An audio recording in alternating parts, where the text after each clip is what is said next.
Today, I want to speak a little bit about our self-care in terms of forgiveness and how it affects us in so many ways that we may not even know. So everyone, no matter how, no matter who you are, if you haven't, at some point in your life, you're going to be faced with in the position to forgive or not. Hey, welcome to the Bajo channel. Welcome to another video. This is the home of self-care, beauty, wellness, and any and everything that'll help you to become the most empowered version of you. So someone's going to be in the position to either forgive us or not, because we're human and we offend each other, whether it's on a massive level or maybe it's just some type of oversight that it still offends the person. But in any event, the importance of forgiveness for our self-care cannot be overstressed. And I want to speak to you today about how unforgiveness affects us internally. I think it's important to speak about this because when we say random things like, unforgiveness doesn't hurt the person, it hurts the person that's being unforgiven. But you need to really understand how it is affecting you. And I'm only going to cover just a few, but it affects you so dimensionally that when you really understand the gravity of holding on to unforgiveness and what it does to you as the host, I think it'll help you to be able to release much better. So first of all, know that forgiveness is not just an emotional or a spiritual act, like you're just being, a good person, or you're just releasing it and you just kind of clear your emotions, but it's a biological act. When you hold on to unforgiveness, your stress hormone, your cortisol levels rise. That's a normal reaction to have high cortisol levels when you're going through different things. It's like a fight or flight type of reaction that we have as humans, and it's normal for it to go up and down. But when you hold on to unforgiveness, it's no down, it's up. And we like to fool ourselves and say, hey, I'm not thinking about that. I'm not worried about that. I've forgiven that person. But inside, your cells are telling a different story. A lot of times we have high blood pressure and we're going through all of these physiological issues because of unforgiveness. And when I think about it, I'm like, if it affects me that deeply, I need to do something because I'm into my own self-care. It's my responsibility to create an environment for me to thrive in and to live in this world as undisturbed as I can, or create an environment of peace. It's my responsibility. You also deal with increased inflammation in your body because of unforgiveness. We're walking around with our joints inflamed, pain, all type of things because we cannot forgive. It's crazy when you think about it. It is crazy. But these are the things that happen to you when you're in a prolonged state of unforgiveness. Your muscles stay in a tense position. You're more tighter. You don't even realize it because you've been like that for so long, you don't even understand that that's what's happening. And all of these things that I'm saying, please fact check them. Do your own due diligence, research it. These are psychological facts. Research has been done and proven. Even when you refuse to release and forgive those who have offended you, do you know that you are suppressing your own immune system?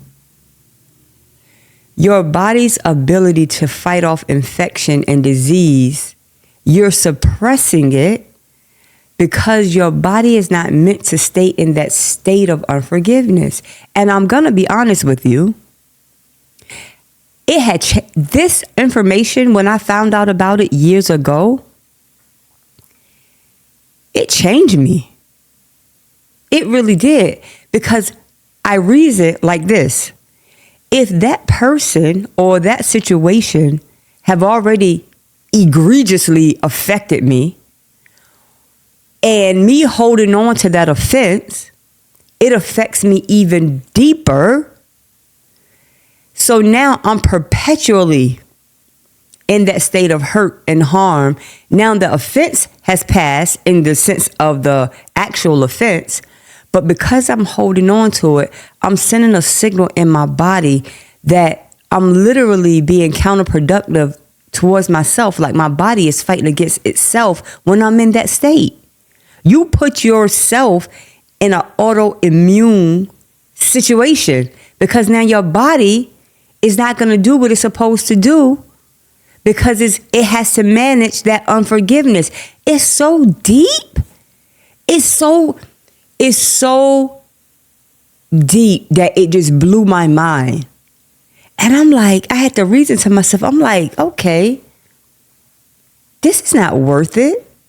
You know, you have to do a cost risk analysis where you weigh the cost and the risk to doing whatever it is that you're doing. You have to analyze it to make sure the math actually maths.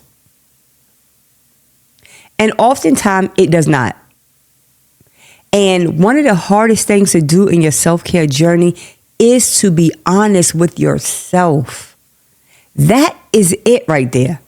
Later, for everything else, everybody else, when you learn to be honest with yourself and accept that that thing still affects me, I'm still bitter, low key or high key, but other people can't see it. But here's the thing.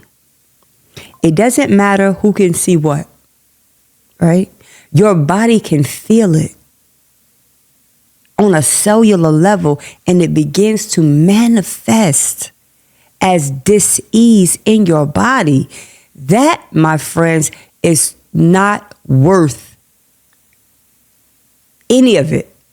That, when you do that risk-cost analysis, absolutely not. That math does not math. How you offend me, you hurt me, you devastated me back here, and now my body is literally eating away in the present. And additionally, the mental and the psychological distress from holding on to unforgiveness. When something disturbs you and robs you of your peace, that thing is way too that thing is way too expensive. Way too expensive. It has robbed you of your peace. So not only did it hurt you yesteryear, in your current present day, you lack the peace to even function in this world with a full heart because you can't let go of that thing or whatever it was. And let me tell you something. I speak to you today from my heart. I have been hurt deeply to my core from several people, several situations in my life, right? And I'm sure I have hurt people deeply. Whether I knew it or not, I'm sure I've been on the offending side as well. However, when I think of how deeply I have been hurt and the time that it has taken me to even make amends with it and heal from that pain, it is nothing in comparison to bringing that same unforgiveness into my future and watching my body and my mind degenerate because I cannot let it go. This thing is so important and so big that it is worth you going to therapy, getting help, professional help, spiritual help to be able to release it. That's how big it is. Sometimes you might not be able to do it by yourself, but you need to come to that conclusion and say, hey, this is bigger than me. Because sometimes you need tools to be able to learn how to forgive and move on. Not just forgive on the outside with your words. Because your body is reading still. You can lie to everybody else, but your body, you can't lie because it's picking up the vibrations on a cellular level. When I learned that thing blew my mind. And I was like, whoa. I can lie to everybody else, but I can never lie to myself. Because self, my cellular self, my emotional, intellectual self, know I'm lying. In our self-care journey, our goal should be peace at all times, if possible. And I know we live in this world where you're going to have ebbs and flows and different nuances and different things of that nature that causes you to go into these states of duress. And it's okay, that's normal. But I don't want to stay in duress. I don't want to stay in emergency mode all the time. Because when do I get to enjoy my life? At what point? We're always getting ready to do something, in preparation to do something. We're moving towards something. When do you get to just be in that state of, I'm happy, I'm complete, I'm enough?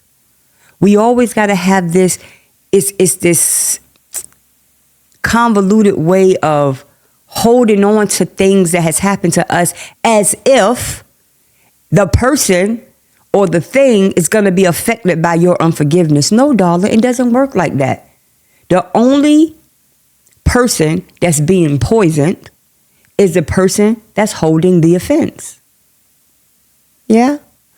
The only person that's being damaged internally, emotionally, psychologically is the person holding the unforgiveness. I said to myself, no can do. No ma'am. No ma'am, no ham. I had to say that to myself. No thank you, pussycat. No thank you. Not for me. And it's simple as that. It's a choice. Because if you need help, get the help. If you need help, get the help. If you got to cry, cry. If you got to go speak to your pastor, your spiritual leader, you got to go to psychologist, psychiatrist, whatever you need. You need meds, whatever you got to do. Never be ashamed for giving yourself what you need. Never be ashamed of that. You going out and you getting the help that you need. So what? Let the naysayers and the onlookers speak and talk or whatever. People always going to talk. Let them talk. While they are eroding and corroding with their life, you focus and fix yours. Don't worry about it. People are always going to talk. They're going to talk whether you fix it, whether you don't fix it. They're going to talk. People talk. Why do people talk? Because they're talkers. That's what they do. But unforgiveness, releasing unforgiveness, it's a must for your self-care journey. Because you're playing and you're kidding yourself when you think that you can hold on to these type of offenses and you're okay, because you're not. You're not. And that's one of the first things in self-care that you need to focus on is being honest with yourself. Because you can't fix anything when you're not honest. Because you don't even acknowledge it. How can you fix it? It's not even a focus of interest. How can you fix it? So yeah, that's it. Just understand that unforgiveness hurts you so deeply. And you can't lie to yourself because your cells, your body reads your energy before anybody else do. Yeah. So thank you so much for listening. You know, this is the Bajo channel. This is the home of self-care, beauty, wellness, and any and everything that'll help you to become the most empowered version of you. I thank you for listening. And remember that self-care is the best care. Later.